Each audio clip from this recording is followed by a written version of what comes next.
This is how I got from level 1 to level 90 in 7 hours on World 0.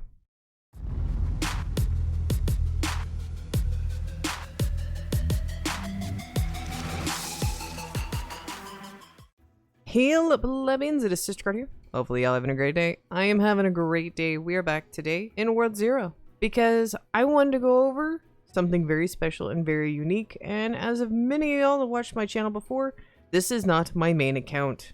So let's do that normal video intro stuff, and we'll get right on into how I managed to get from level 1 to level 90 in about 7 hours in World 0. So, if you haven't already, please make sure you smash the lovely like button, and do the same thing with the subscribe button. I would greatly appreciate it. It helps me out a lot. It helps with this kind of content, and lets me know what type of stuff y'all want to see more of.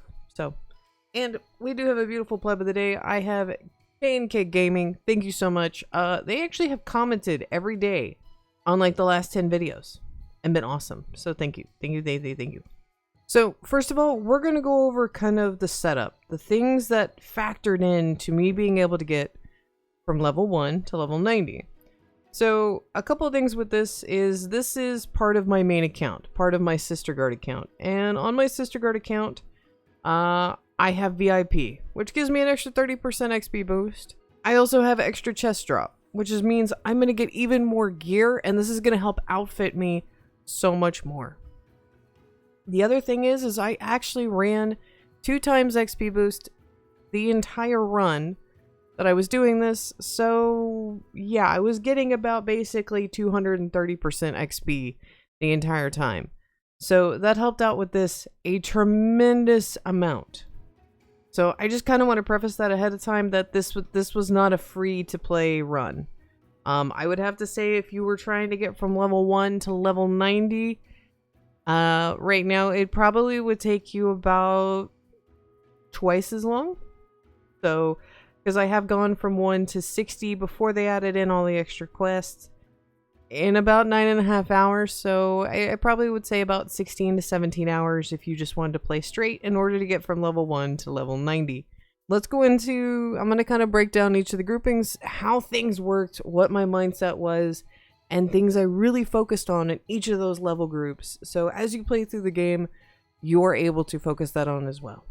Oh, and I played as Spirit Archer the whole time, a class that is endgame, because I bought it for another video and I just wanted to see. So yeah. Now the first thing, guys, I focused on after character creation and buying my XP was I immediately went in trying to do dungeons. So yes, this is the live stream I'm actually looking back on, and that was kind of the first thing I did, was I immediately went and was just killing mobs. And trying to also complete the world quest, because being allowed to progress to the next world was kind of the only limiting factor, especially for later on, because it was going to take a while. That's kind of what I would recommend, especially when you were starting off 1 to 15, getting in that starting world. I would just do the quests in order. I would just go to each of the dungeons as soon as you're able to do them and complete them. They actually will level you up and do 90% of the world quest that you need to do. So it's super easy. The other thing you do need to focus on, and luckily you get when you are in the second dungeon, is in the second dungeon after you completed the Blackened Raven, you are actually able to get an egg, and this is kind of your first pet.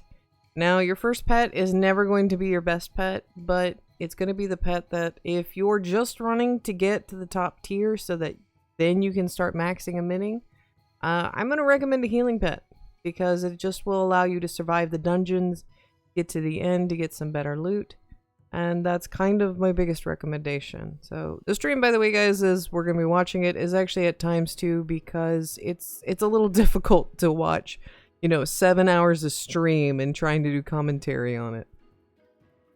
The other thing is, guys, when you are level 1 through 15, there is no reason that you should be upgrading any of your gear at this point, unless you just are having really bad luck with your weapon or with your armor and you need a little bit of extra health. but I would never try to upgrade anything strictly to max. Getting your pet first evolved and getting one out there to be able to collect coins for you and collect food will help you out so much in the long run. Now guys, if you have questions about like what towers do what, I've made over 50 videos on World 0 and they'll be in the playlist associated with this one, so you're always more than welcome to go look. So if there's something you're stuck on, or you don't have all the quests done, or you don't have all the teleporters, or you just want something silly to watch, I do have a variety of content if you're wanting to look.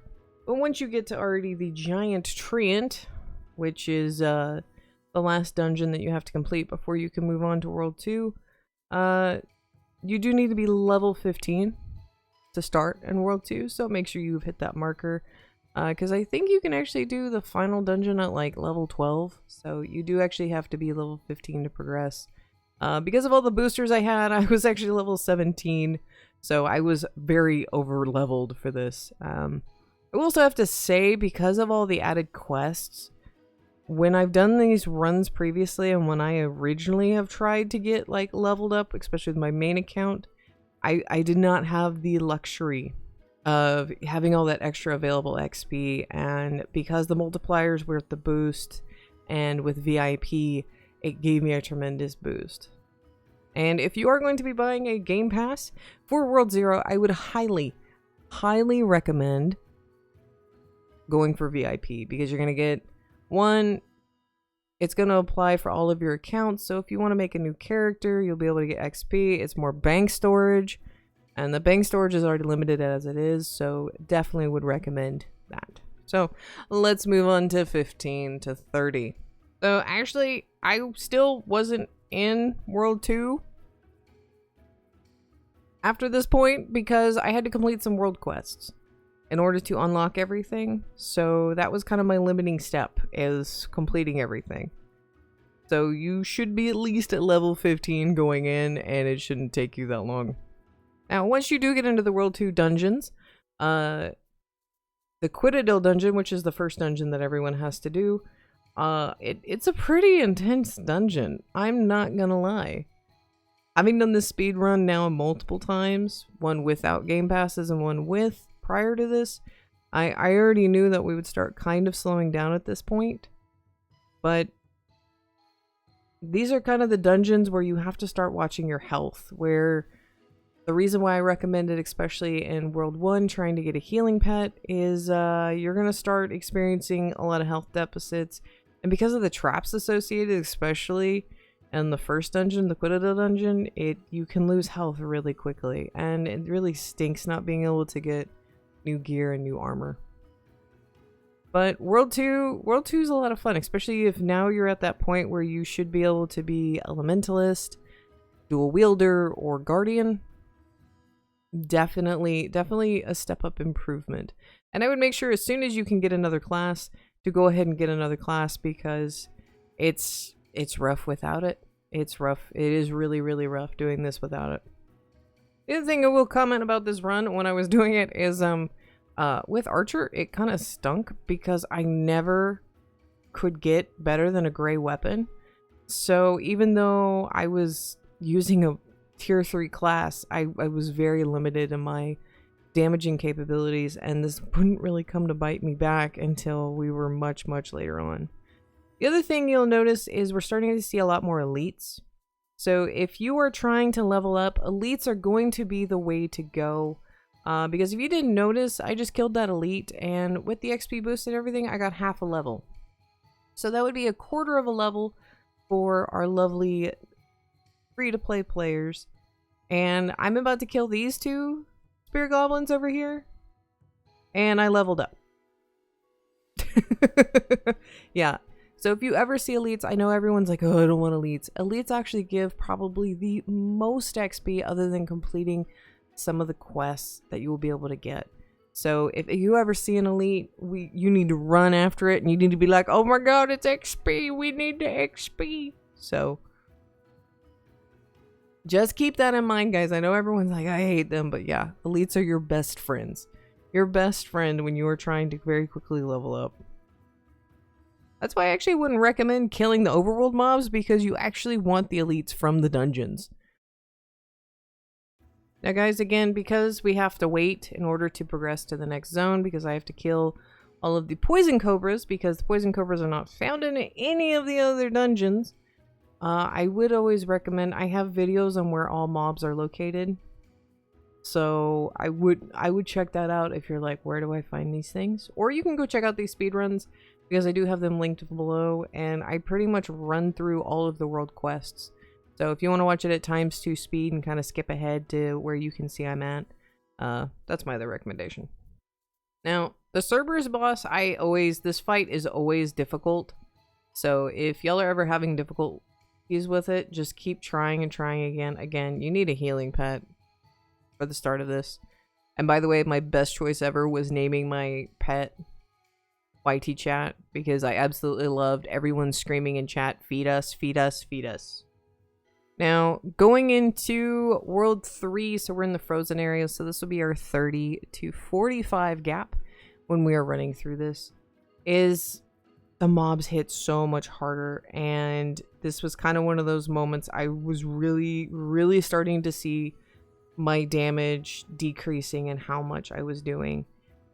So this was kind of the first moment I'm like, this really stinks because I can only use gray weapons. So if you're doing this on your own, if you're using pay to win or free to play, and you're using classes that actually are able to get weapons this low, you may actually be able to do this faster. Especially if you're using one of the high damage classes. So that was probably the only way you could possibly make this faster, is using one of those classes. Now, I will probably have to say the worst boss fight I had to go through was the Winterfall Ice Dragon. Just because this thing has a lot of health and a really high defense. And because it is still kind of a buggy boss, I had a few moments during it that I was actually like severely worried. That I really was. The other thing that kind of hindered me was Castle Knights. So you have two options with Castle Knights. I've made videos on this, but I'll go ahead and reiterate it now. Is Castle Knights, you either have to do the high-end dungeon, or you can go and find them in the overworld. And I made the choice to actually go find them in the overworld and not run dungeons, because that was my only thing that was limiting me at the time. So I don't know if it actually would be faster had I just kept running the Frost Dungeon. I mean, I probably could have grabbed some legendary armor. Also, I kind of made a couple of mistakes, I'm not gonna lie, where I was not running. I wasn't doing anything. As you can see right here, I'm feeding a pet instead of like walking around and feeding the pet at the same time. But yeah, I was also bad that the owl was bad. That owl was so bad. I was really mad. So I will tell you, even though I, talk about basically getting 230% extra, I was not over leveled when I went to World 4. I was actually level 45. I actually had to kind of grind a little bit to get that final level. So the XP, even though in the beginning it seems like it's super fast. I mean, I got I got to level 40 in just 2 hours. It does slow down considerably, and the numbers start getting bigger and bigger and bigger. So just keep that in mind. And so if you're like, wow, this is going really quick. No, there's a reason it was going quick, because the lower levels do not require that much. I will also have to say, the boar boss, the boar goblin boss that was in this dungeon in particular, I, for whatever reason, had a difficult time with, and I normally don't. So I don't know if it was just because the low damage on my weapon at the time or what, but now we're going to talk about, I would basically say in between about 57 and 60. So you have a couple options at this point. You can keep grinding Pyramid, because at 60 you first get access to Tower 1. So at that point you would want to go do Tower 1, because you're going to get an insane amount of XP and a lot better gear. And you're going to be working with people for the most part. I chose not to actually run with people at this point, because here's the deal. Every time I had to party up, it was going to eat through my time. And I was trying to do this physically as fast as possible, and unfortunately having to wait for other people and having the mob's HP scale, it actually was just easier for me to go by myself. But again, you're at the point, because the Anubis, because the Pyramid Dungeon is one of the roughest dungeons in the game because of the falling floor, and you can get bad RNG and spawn on a falling floor piece or lag, whatever it may be. You have some options after you defeat the pyramid, because once you've finished all the quests, there's no level lock to prevent you from going to World 5. So there's actually two kind of options you can do here, and I've done this on previous runs, where you can actually complete like the first half of the pyramid tower all the way up until like the room with all the scarabs. You kill all the scarabs and then you would reset out and keep doing it. Of course, you wouldn't get any gear, but you can still get a chance to get a lot of elites, so it'll get you a ton of XP. Or you could do what I did, which is, I went to World 5 and started killing some of the mobs for some of the quests, because at the time, I didn't think I was going to be attempting to get from 60 to 90 with the character.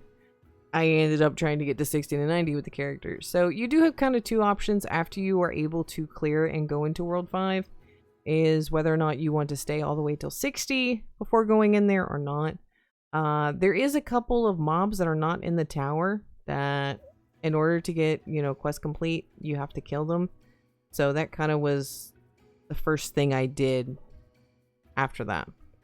So I did end up getting to level 60. What time did I get to level 60? 3 hours, 35 minutes, and 27 seconds I managed to get to level 60. And that was kind of the first stream. And 60 to 90 took a little bit longer, but it also took longer because I was running with people and I was trying to let people from the stream come on in. And stream was distracting me. So let's go ahead and bounce on over to that stream. So for 60 to 90, what I ended up doing was I actually, with the people that were in the stream, I joined a group of them, and basically they kind of helped me run around, kill stuff. So I will admit I got a little bit of advantage because I did get some stream help at this point, because what I did is I told them, hey, I want to go ahead and clear out all the world quests that were available to me, and they said okay. So they just basically ran around and helped me kill stuff. We did have some issues. Stream was lagging apparently, but once you've kind of completed all the world quests, especially after hitting 60 before you get to 75 so you can go to World 6, I would then start running Tower 1. And that's precisely what we did. I got my stream together in a big old group and we ran Tower 1. Now, the towers are really great because the bosses, one, are going to drop some really nice gear for you, so you'll be able to get some good armor, good weapons, unless you're doing what I did. And they're also going to have a ton of elites, so that's actually pretty nice. And because you can have more players there, even if you don't have the best gear, you may still have some higher level players there with you in order to kind of lean on and kind of be a crutch for you. I will have to say, if you are speedrunning this, you are not going to have a mount. And that was kind of one of the problems, is I did not have a mount running through this dungeon, and I felt really, really slow. So if you don't take the time to go complete the Boarwolf quest in order to get the free mount, just keep that in mind, and you're not going to spend Robux to like go get the Hell Horse or whatever, or get one of the ones from the shop. Just realize you are going to be very, very, very slow. So don't get frustrated if something happens. I think we ended up... No, I didn't die on Tower 1. I died on Tower 2. But basically, from 60 to 75, once you've already completed the world quests, move right into Tower 1 and do Tower 1 until you are level 75. I'm sorry, guys, once you're level 70. And then once you're level 70, basically you need to go to World 6. I started working through some of the world quests a little bit before we did a tower. I will tell you, Tower 2 has more of the world quest mobs and more of the side mob quests in there. So it's actually easier to farm that one because you can get stuff like the toucans, you can get the snakes and all that stuff. But Tower 2 is actually a lot of fun to do, especially higher up. And I was super excited because this was the first time I was getting weapons that were actually at my level. Okay? That's my most exciting moment, was I could get stuff at my level. And for the first time. And that greatly accelerated the damage and everything else. Now, if you are doing Tower 2 for the first time, Tower 2 has been severely, like, reduced. It used to be an hour and a half. Now it only takes about 30 minutes to clear. You're probably gonna die if you don't at least have purple armor, or at least like level 83, 84. So just keep that in mind if you're going through it. That don't get upset if you die, because I had issues several times where I got very, very distracted. Yeah, on the Kraken I ended up dying. And they ended up completing it, which was awesome. I was really glad for that. But they all freaked out the moment I died. And I was like, no, no, no, no. Finish the dungeon. Finish the dungeon. Finish the dungeon. And they were like, okay, okay, okay. But it was actually nice because we went back to the overworld. I completed a few quests. I got leveled up a little bit. I got some other gear. And we went back in. Chat was also nice enough to let me use some of my own banked stuff that I had for my other character, because I had no healing, and that was my ultimate downfall. Like I was telling y'all in the kind of the beginning, I would recommend getting a healing pet, because if you don't have it, you're going to die. It's especially because you're not going to have the best gear moving forward. Yeah, you're gonna get wrecked. But we ended up going back through the dungeon again. We ended up completing the Kraken. I was super excited we managed to get it. And then I still wasn't level 90. I was like a smidge away from 89, like 89 to 90. So the plebs and I got together and we finished grinding it up. I think I went out and killed some toucans just because I realized how much XP I was getting. So it ended up like taking like less than 30 seconds to finish it after we got out, once I was done partying with people and all this other stuff. Because I started realizing how quickly my XP bar was actually moving. So I was like, oh, we don't need to do another tower. I just need to kill a few mobs. But guys, that is how I got from level 1 to level 90 in a single day. Thank you for making it this part of the video, my end of video crew. I greatly appreciate it. And as always, I will see y'all guys next time.